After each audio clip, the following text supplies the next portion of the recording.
an incorrigible delinquent at times. Behave yourself, man!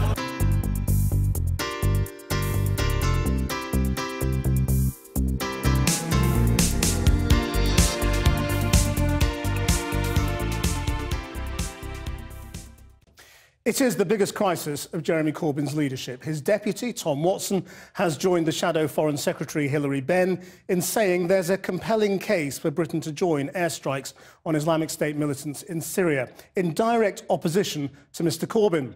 With backbenchers calling on the leader to quit, Labour seems to many in complete disarray tonight. Our political correspondent, Michael Crick, has this. Degrade and destroy. That's what David Cameron plans to do to ISIL if MPs vote for Britain to mount airstrikes in Syria. But the degradation and destruction right now is to Her Majesty's opposition, with splits, its leader isolated, and talk of resignations. If the Shadow Cabinet remains unconvinced by Monday and Jeremy tries to issue a three-line whip to the Parliamentary Labour Party, there'll be a whole number of members of the Shadow Cabinet who will be in an extremely difficult position, and I can't see that their position will be sustainable. I think it ultimately must mean resignations. I don't think there's any question of any resignations. What's going on at the moment is that the Shadow Cabinet is discussing this very grave issue, and they will reach a conclusion on Monday. It's hard to think of a precedent for this in modern political history. The leader of a major party, hugely outnumbered by his senior colleagues on a really important issue. What's more, nowadays, Labour Shadow Cabinet is no longer elected by the party's MPs. Jeremy Corbyn can't blame his situation on that. Indeed, the members of the Shadow Cabinet were personally picked by him barely 10 weeks ago. As things stand, there appear to be only 4 other members of the Shadow Cabinet who back Jeremy Corbyn on this. His close ally, John McDonnell, another long-standing friend, Diane Abbott, the Shadow Communities Secretary, John Trickett, and the chairman of the Parliamentary Labour Party, John Cryer. The Shadow Cabinet didn't reach a decision yesterday afternoon, adjourning instead till Monday. But Mr Corbyn upset many of his colleagues by then unexpectedly sending all his MPs a letter setting out his opposition. His deputy backs him on the letter, though not on the issue. I was not aware that Jeremy was going to send a letter, but of course he's in his right to do so. He's our leader, and you are seeing people expressing their clearly held and deeply held views about the best way we can keep our country safe. But this isn't just about the rights and wrongs of airstrikes. It's about Jeremy Corbyn's leadership. I think he's out of his depth in terms of this issue, certainly in terms of public opinion, but he's the leader of the Labour Party and his job is to lead, his job is to try and persuade his parliamentary party, his shadow cabinet and the membership that he's right, and he may very well be, but I think most of us don't agree with him. Everyone calm down, tweeted Corbyn's Shadow Chancellor, John McDonnell. Don't mistake democracy for division. But David Cameron asked Labour MPs to back him. Many members of Parliament on all sides of the House of Commons yesterday agreed there was a compelling case, so I would urge all of them to vote on the basis of the arguments for effective action on a compelling case to keep our country safe. On the other side, the pro-Corbyn group Momentum will be busy on the internet this weekend, asking people to enter their postcode to find their MP, then to send them a standard email urging them to vote against action in Syria. Well, let's go to Michael live in Westminster. What happens next?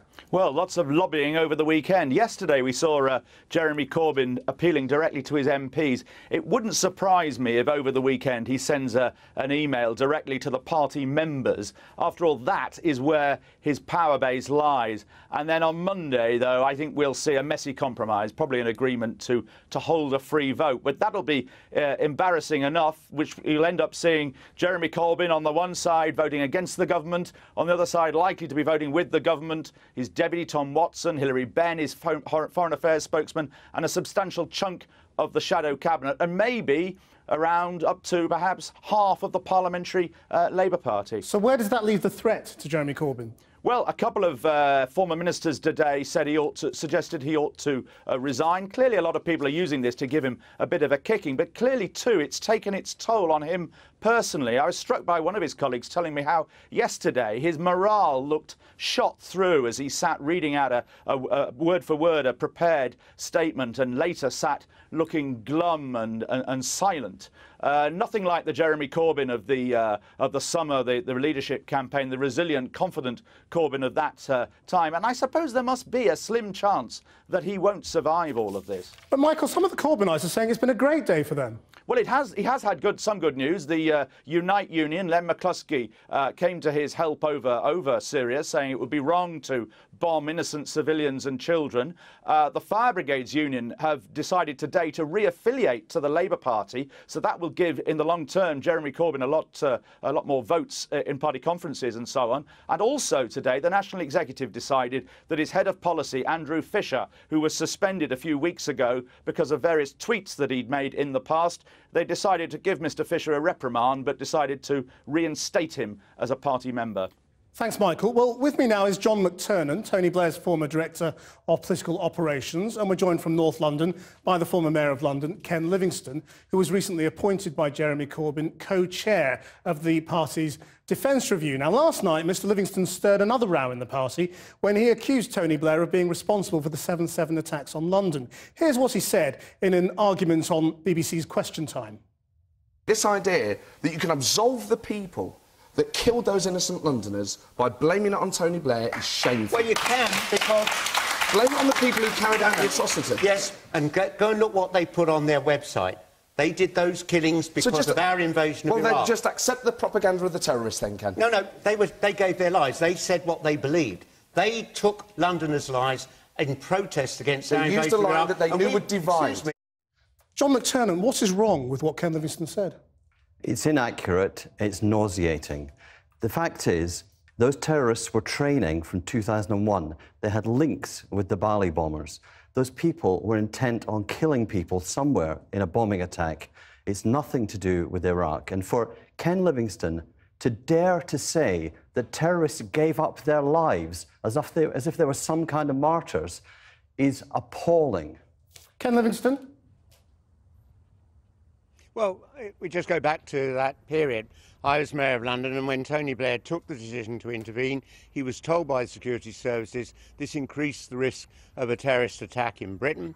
We started work and we prepared for that. We did that 4 years of hard work to make certain we could minimise that. We managed to stop many terrorist attacks, but eventually these four got through. And the shocking thing about these four is they were born and brought up in Britain. One of them had a young family, but they were prepared to kill themselves in order to make this protest about our invasion of Iraq. And you go on the website that they left, that's exactly what they said. Yeah, gave their lives is the phrase you used, and that's a phrase often used about martyrdom. Do you think that was a mistake to use that phrase? No. I mean, they took their lives. That's a statement of fact. They were prepared to take their own lives, and I mean, as I say, one young man leaving his family and his kids and never seeing them again because of the anger that our intervention stirred up. And we now know. I mean, for many years, I've believed Tony Blair was just, he believed what he said, that there were weapons of mass destruction and so on. But so much is now coming out of the inquiry, the Savile inquiry. Okay. And now this, a few weeks ago, the horrific account that he was told it was illegal. He was told it was illegal and destroyed the report. The problem with what Ken is saying is he said that they took their lives. They killed 52 people. They were terrorists who killed 52 people in London. There is no excuse for that. And the words coming from Ken now are odious. He should have the honesty to apologise. He should probably be expelled from the Labour Party for what he said. George Gallo was certainly sent out of the party for far less than what he said. Unrepentant about saying that killers, terrorists who chose to kill Londoners, gave up their lives if they're martyrs, that they took their lives. But they did. They were suicide bombers killing other people with them. Factually, do you think the Iraq War made the prospect of an attack more likely? No. Those people did not do the bombing on 7/7 because of the Iraq War. The security services know that they were training from 2001 onwards. That's before Iraq, well before Iraq, and they know that these people were in connection with the Bali bombers, the mastermind behind that. Ken Livingstone, wrong. Are you saying that if there had been no Iraq war, then London wouldn't be a target? No, we became a target when we got involved in Afghanistan. And the reality is that we spent 4 years trying to minimise the impact of this. London has stood together. I met so we are a target now. Who've seen their loved ones killed. So you accept that we are a target now, as things stand, for jihadist extremism? We are a target now, and I find it appalling that we've seen a huge cut in our police forces at a time when we're increasingly a target from ISIS. If we go and start bombing, that will simply encourage them to attack us some more, and it won't defeat them. But you said we're targets already. If you want to defeat ISIS, put troops on the ground. John Mcternan, I mean, Paris was bombing. Yeah. It may have been a factor in why Paris was hit, rather than London. Parisians were killed by terrorists who believe that ordinary men and women going about their life in Paris are pagans and prostitutes. That's an attack on all of us. Attack on Ken, attack on you, attack on me, attack on all the viewers, attack on our values. The problem with what Ken is saying is, Mumbai, was India involved in the Iraq war? Mali, Sudan, all of the bombings and killings by jihadists.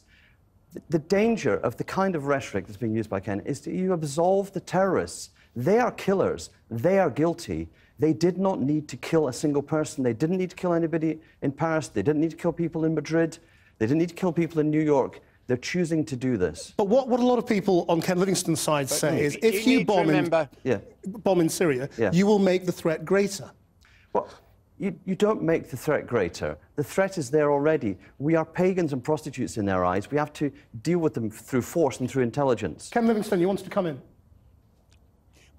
The threat is there because we've intervened in the Middle East, not just over these last 15 years, but for decades. We've got a whole series of appalling lies that our British government said. I remember when I was a young kid that there was the illegal invasion of Egypt, and we lied about that. We have created a nightmare. We should not keep getting involved in the Middle East. We should let them manage their own affairs. But if we are going to defeat ISIS, it can't just be by bombing. You've got to have troops on the ground. And I know we're going to mostly see Londoners killed here because of ISIS and their attack. But I don't just want ISIS destroyed so they can't do that. I want ISIS destroyed because of what they do to their own people in that area. Can we come people to like John Mcternan and all the old Blairites have got to come to terms with the fact. Can we come to the domestic you politics? made this worse. You served a leader who lied to us, and that was part of the terrible consequences that led to the killings on our streets. Can we come to the domestic politics of this? Because Labour is clearly torn asunder by this. The deputy leader and the leader now at odds. Totally. How is this going to be solved? I mean, will a free vote solve this? A free vote is an abnegation of responsibility. You either take a decision to go to war or not to go to war. What Jeremy tried to do with the Shadow Cabinet was to bounce them.